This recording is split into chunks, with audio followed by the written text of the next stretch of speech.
این نشانه یک تمدن فرهنگ افغانستان هست و نشانه اسب سواری که یکی از عادات ملی قطر هم هست و عرب ها که ما خیلی خوشحال میشیم موقع که میایم اینجا و چنین چیز رو نگاه کنیم. ورزش یک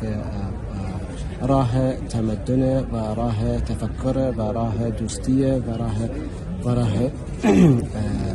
هماهنگی مردم بشر دوستانه با هم که باید بهش اعتنا شود و این نشانه تمدن ملت ها. تا ما یکی از عمده ترین جنبه های همکاری با افغانستان به نام کشور و ملت افغانستان به نام برادران مسلمان ورزش را خیلی عنایت میکنیم و انشالله در